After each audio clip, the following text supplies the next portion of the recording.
हां सर. मित्रांनो नमस्कार. आज आपण गाव वडगाव तालुका निलंगा जिल्हा लातूर. आज तारीख आहे 4 सप्टेंबर 2025 आणि या सोयाबीनचा प्लॉट आहे. व्हरायटी आहे MEUS. तर भाई आपलं नाव तालुका निलंगा जिल्हा लातूर.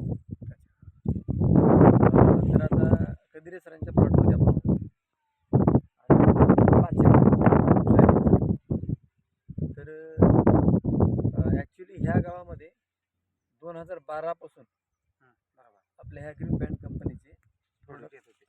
वापरतात ऊसाला म्हणा, ऊसाला आम्ही त्यांचं बघून आणलेलो. वापरलं होतं. आता 2025 आहे. तर यावर्षी माती टाकलेलं रान आहे. आता सोयाबीनला काय काय दिलं माहिती? महत्वाचं इथं काय सांगायचं आहे, पॉईंट महत्वाचा. तर भयाने इथं खूप नायट्रोजन वापरलंय हे दाखवा खाली.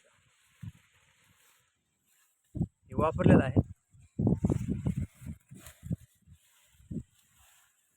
बघा. पण तुमच्या बंधूने वापराय नाही. इथं वापरलंय ग्रोब्लूम नायट्रोजन ग्रीन पॅन्ट कंपनीचं आणि तिकडं वापरलं नाही. पण तिकडे ह्याने जे काही कीटकनाशक केमिकलचे फवारणी केले किंवा मार्केटचं जे काही टॉनिक फवारले त्याच्याबरोबर त्यांनी ते पण फवारले. पण आपल्या ग्रीन पॅन्ट कंपनीचे त्यांनी फवारलं नाही. फरक काय मग? ह्या ग्रीन प्लॅनेटच्या प्रोडक्टमुळे फुटवा जास्त होतो, त्याचप्रमाणे फुलाची संख्या वाढते, जी झाडावरचा हिरवेपणा जास्त राहण्याचा कालावधी तो जास्त राहतो. आता कारण सध्याच्या वडगावमध्ये 70 ते 75 दिवसाची सोयाबीन आहेत आमची सगळी. बरोबर. त्यामुळे पिवळे पडण्याचे जे आता त्यांचे वय जसंही होईल तसं पिवळे एकदम पडलेले आहेत. परंतु आपल्या प्लॉटमध्ये आणखी पिवळेपणा तेवढा असा म्हणावा तसा नाही. आता जे बुडाचं पान आहे ते वयानुसार काळांतराने ते पिवळं पडणार. आता दुसरीकडे सोयाबीन भेटलं तर जागी जागी पिवळे पडलेले आहेत, दळगेची, ज्याला आपण करपा म्हणतो. ते पण ह्या औषधामुळे ते पडलेलं नाही. आता ह्या प्लॉटमध्ये तुम्हाला कुठेही दिसणार नाही. हिरवा काळंकी त्याच्यामध्ये आणखी आहे. हिरवागार प्लॉट आहे. उंची एक समान आहे. उंचीमध्ये सारखा आहे, फुटवा सारखा आहे. आणि काळंकी त्याच्यावर चांगली आहे. कुठल्या प्रकारचा रोग नाही. आणि रोग नसल्यामुळं लागलेल्या शेंगा ह्या सगळ्या परिपक्व होणं चालू आहे. परिपक्व होणं चालू आहे. फुलगळ जास्त प्रमाणात झाली नाही. अजिबात ब्लूममुळे फुलगळ जास्त प्रमाणात झालीच नाही. आणि फुलाचं जे रूपांतर शेंगामध्ये जास्त लवकर कालावधी झालेला आहे. गाठीची संख्या आणि भयाला रिझल्ट कळाला कशामुळं? ह्यांनी तर सगळंच 5 एकरला वापरलंय.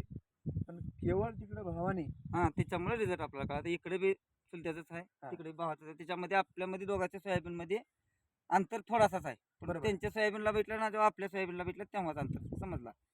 तर त्या रिझल्ट हा आपला त्याच्यातून मी बघण्यासाठी माझं तिकडे 2.5 एकर जमीन आहे स्वतःची. बरोबर आहे. त्याच्यात मी वापरलं नाही. महत्वाचं ही सांगतो. 1 लिटर घेऊन इथंच बघितलं मी.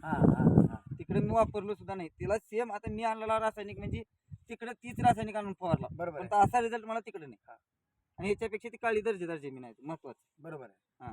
भयाचा 2.5 एकरचे प्लॉट आहे. दुसरा पेरणी एकदाचीच आहे. एकदाच व्हरायटी तेच आहे. व्हरायटी तेच, औषध तेच. ग्रीन पॅन्ट 2.5 एकरला वापरायला नाही. इथं 5 एकरला फक्त 5 एकरला आपला ट्रायल बेसवर यंदा बघण्यासाठी.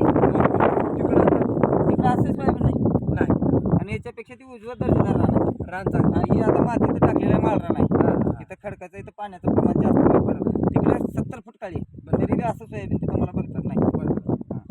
तर मित्र हो, ह्या ग्रीन पॅन्टची जी क्वालिटी आहे म्हणजे पहिल्या दिवसापासूनच तुम्ही जर प्रोडक्ट वापरला भले तरी इथे या ठिकाणी भूमिपार नाही वापरलं नाही, फक्त स्प्रे दिले तर प्रोडक्ट चांगले आहेत. मुसा साहेबांना म्हणले की बाबा एकदा आम्हाला वापरून बघाही, तुम्ही निराश होणार नाही. बरोबर की बाबा इथपर्यंत तुमचं ॲव्हरेज उत्पन्न किती आहे. आता आपल्याला शेतकऱ्याला माहित आहे ते ॲव्हरेज त्याच्यापेक्षा 2 गट्टे तर 100% पिशवीला जास्त म्हणले होते. बरोबर आहे. फक्त त्याने जे आश्वासन दिले होते त्याच्याबद्दल आम्ही मुसा साहेबांना आश्वासन दिलं. चला मागे पेरलो होतो, परंतु 10-12 वर्षाच्या काळात आमच्याकडे प्रतिनिधी नव्हता, आम्हाला लातूरला येणं होत नव्हतं. बरोबर आहे. त्याच्याबद्दल आम्ही ते आणायला येत नव्हतो, कारण शेतकऱ्याची अडचण राहते. इथे जाऊन लगेच त्याच्याबद्दल मुसा साहेबांना सहकार्य केल्यावर आम्ही घेऊच म्हणून चला.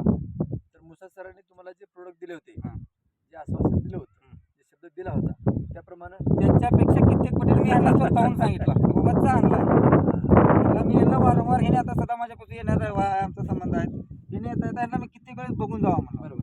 आणि मी समाधानी होतो म्हणून पहिल्यांदाच घेतल्यावर पुन्हा मी नाही म्हणणं का म्हणतो. आम्हाला पण छान वाटलं सर. आज तारीख आहे 4 सप्टेंबर 2025. की तुम्ही पिकलेला सल्ला लावा हा. बाप्पा, बिगर पिकलेला सल्ला सोयाबीनच आमच्या तेवढं. हा त्यावेळेस आमचा मला शेतात बसू वाटत नाही काही. बरोबर आहे. कारण शेतकऱ्याला अजून कसं राहतं, खर्च बी करते.